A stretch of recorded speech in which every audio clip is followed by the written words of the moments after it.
Hey!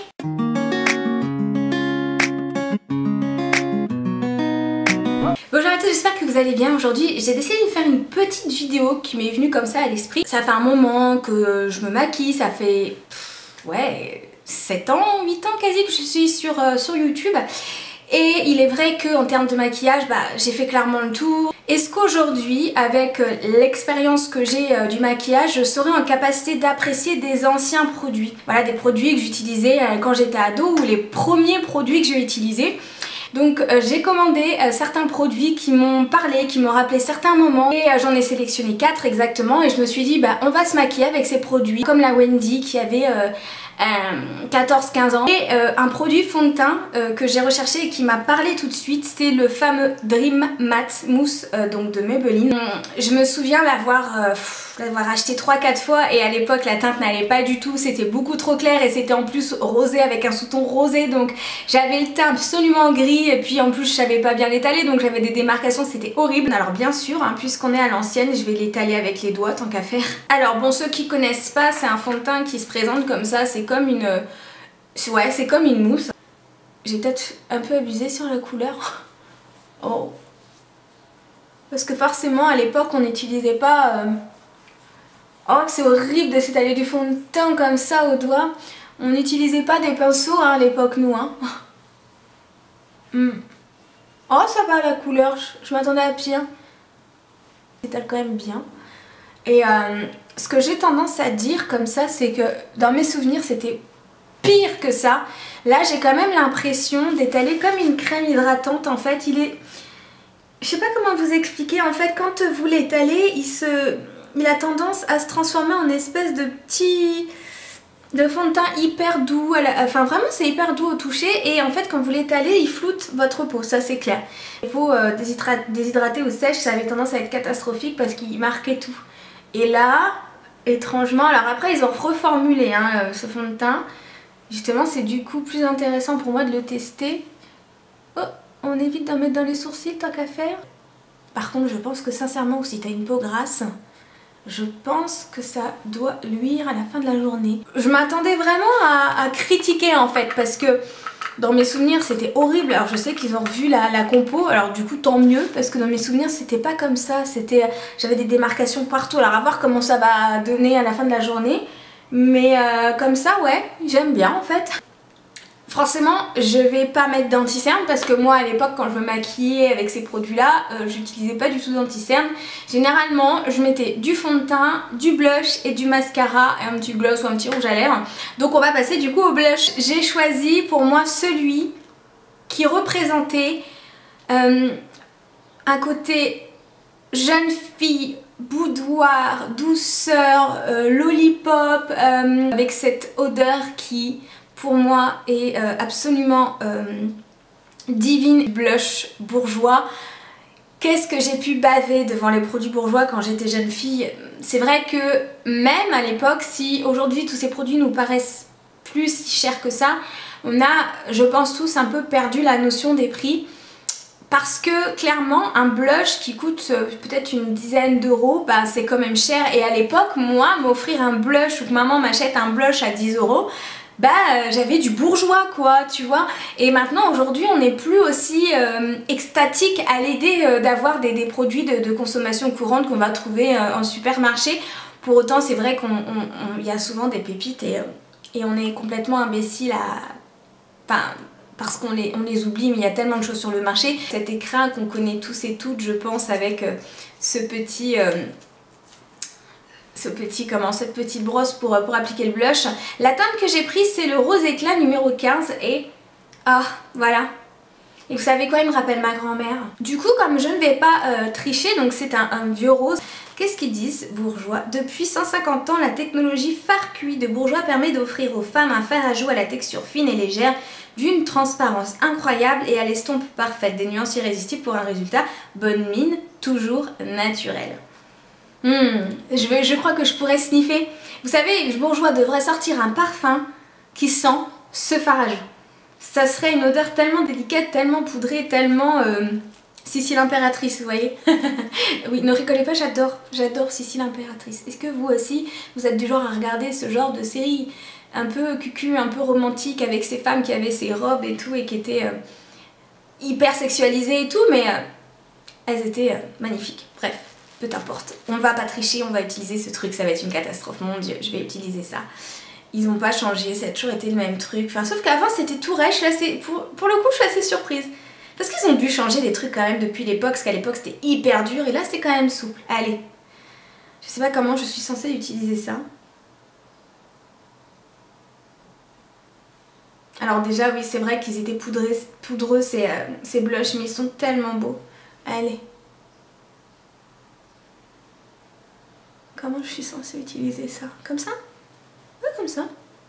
Oh, il est beau en plus, j'aime beaucoup. Alors il est un peu satiné, mais c'est vrai que c'est des blushs relativement discrets, hein. On n'est pas sur la pigmentation que moi j'ai l'habitude d'utiliser, mais ma foi... Moi ce que je remarque surtout par rapport au blush que j'utilise, c'est que oui, on est un peu sur le satiné, mais la pigmentation est pas extraordinaire. En revanche, c'est mignon en fait. Par contre c'est vrai qu'il n'y a pas de... Il n'y a pas de nuance en fait, c'est-à-dire vous avez mis un peu de rose sur votre joue, mais c'est tout. En fait, il n'y a pas un petit glow, un petit... Mon Dieu, je vais pas pouvoir mettre d'highlighter. Je suis au bout de ma vie. Donc on va faire l'autre côté et on va se re-sniffer un petit peu. Laissez-moi tranquille. Mon Dieu, et je pense en plus qu'à l'époque j'utilisais ce blush comme ça. Alors c'était pas cette teinte que j'avais un blush rose d'une couleur qui ne m'allait absolument pas. Vous savez, un rose un peu bleuté, absolument catastrophique sur une peau à tendance dorée, mais franchement il est pas moche hein, ce blush. Et ça vaudrait le coup, par contre ça irrite du coup, ça vaudrait le coup de l'utiliser avec un pinceau normal. J'en avais racheté il y a quelques années, c'est vrai qu'il irrite un petit peu. Hein. J'en avais racheté il y a quelques années et je l'ai fini.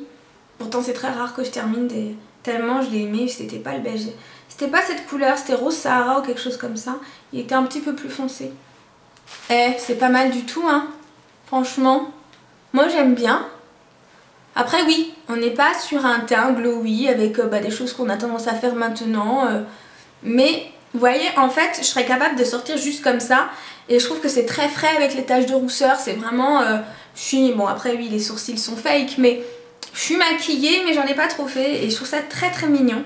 Et très frais en fait. Le fond de teint est quand même relativement mat en fait en termes de rendu, mais ma foi, je suis quand même agréablement surprise et je m'attendais pas du tout à ça. Mascara forcément. Alors il y en a plein auxquels j'ai pensé à celui de chez Je Mets, le Volume Express que ma mère elle-même utilisait.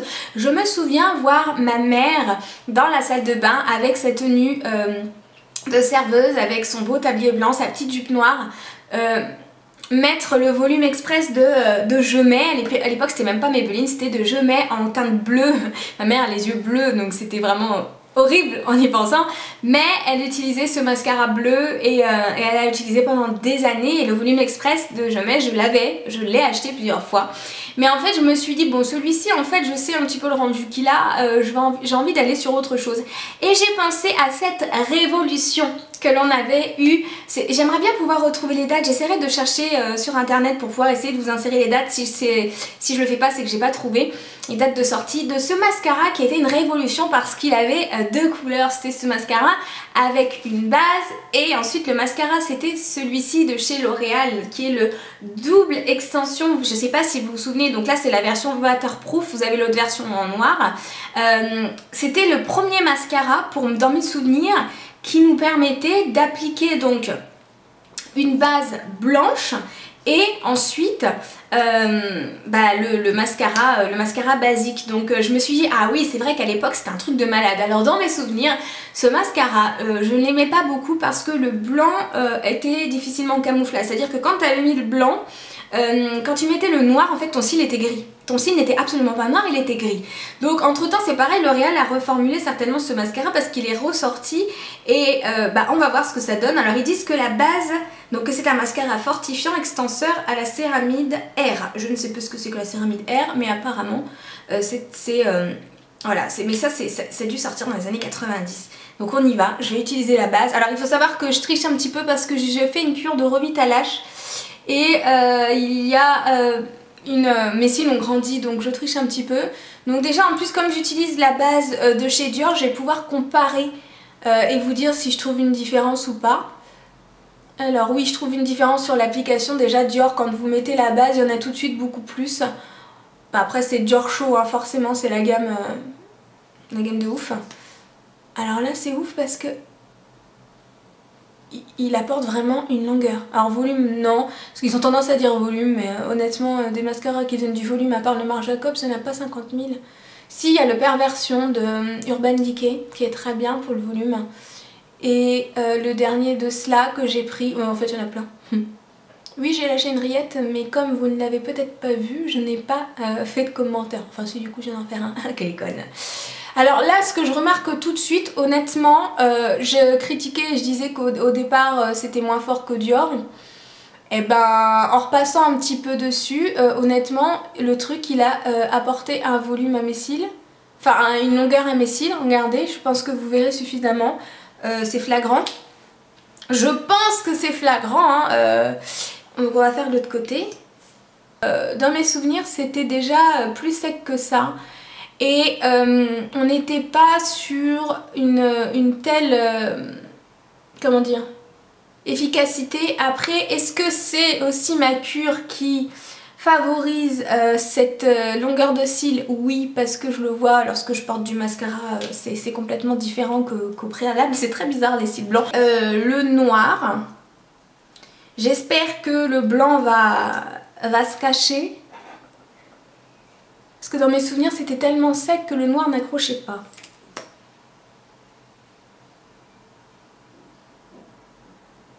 Bah, c'est un peu ce qui se passe en fait. C'est un peu ce qui se passe. Le cil est tellement asséché que le noir a du mal à accrocher, mais dans mes souvenirs c'était pire que ça. C'est pas si mal que ça du tout. Hein. Et je me souviens qu'à la fin ce mascara j'utilisais plus que le noir parce que le blanc c'était beaucoup trop chiant parce qu'on le voyait trop ressortir. Et j'en ai vu plein des filles avec des cils un peu gris à cause de ce système de base. Du coup j'ai aussi fait les cils du bas. Franchement, il n'y a que quand je regarde de profil quand même je vois que c'est un peu gris. Et c'est la chose que ça ne me fait pas, enfin ça ne fait pas ça par exemple avec la base Dior. J'ai pas cet effet gris qui me... Ouais, ça me dérange un petit peu sans plus, mais c'est voilà, c'est le petit bémol. Par contre en termes de résultats, bah, moi je trouve ça très joli. J'ai essayé en haut en laissant sécher la base et en bas en ne la laissant pas sécher.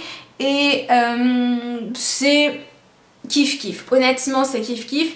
La seule chose c'est que quand tu appliques le mascara par dessus la base sèche, le mascara grippe un petit peu et c'est un peu moins agréable. Mais ma foi je trouve que le résultat est plutôt pas mal. Vous pouvez foncer si vous voulez un mascara tout à fait correct avec une base, honnêtement pas mal du tout. Les lèvres, alors les lèvres honnêtement j'ai voulu rechercher. Est-ce que vous vous souvenez de ces gloss de la marque Debbie ou Deborah, je ne sais jamais, qui avait toutes les senteurs possibles et inimaginables. Il y avait la banane, le cupcake, la fraise, le coca. Et c'était un gloss qui s'appliquait avec une bille et qui sentait extrêmement bon et qu'on avait l'habitude de manger puisque de toute façon ça ne durait absolument pas. C'était un gloss pour enfants, pour jeunes filles et il n'y avait pas d'intérêt réel. Le seul intérêt c'est qu'il était sucré et que c'était absolument agréable à avoir sur les lèvres. J'ai cherché ce gloss, impossible de mettre la main dessus, donc j'étais un petit peu déçue parce que c'est vrai que c'était une gamme qui lorsque j'allais par exemple au Galeries Lafayette me faisait rêver parce que je trouvais que c'était beau, il y avait toutes les senteurs, ça sentait bon et voilà. Ensuite j'ai cherché un rouge à lèvres que ma mère portait à l'époque, il y a un rouge à lèvres de chez Gemay avec un tube bleu. Mais j'ai pas réussi à le trouver et ensuite j'ai pensé à d'autres rouges à lèvres que ma mère portait et que j'essayais sans arrêt qui étaient les rouges à lèvres de la marque Revlon. La seule chose c'est que j'ai veillé à ce que ce soit un mat et que ce soit pas une couleur un rendu que j'apprécierais pas nécessairement.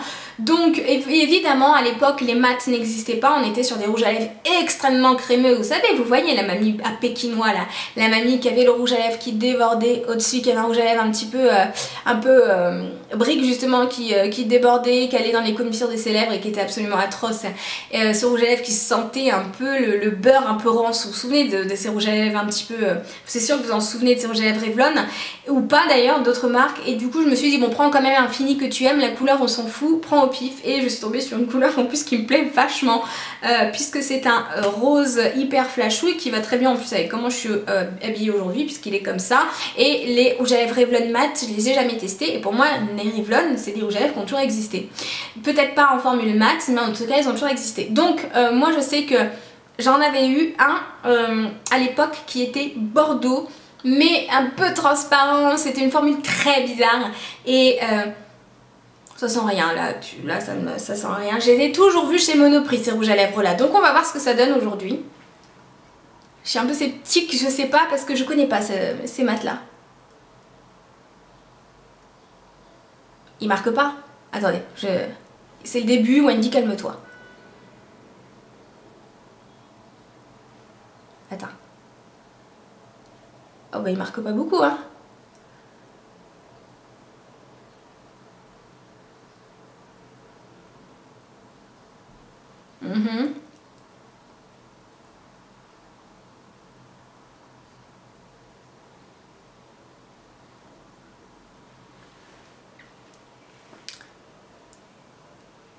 J'ai rien mis sur mes lèvres en plus. Ça accroche pas.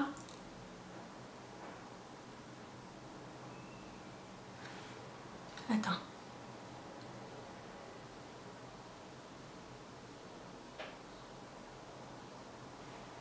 La couleur est jolie pourtant.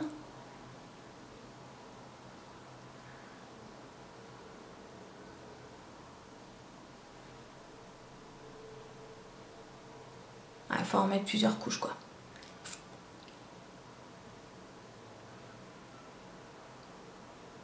Bon, alors, la couleur j'aime beaucoup.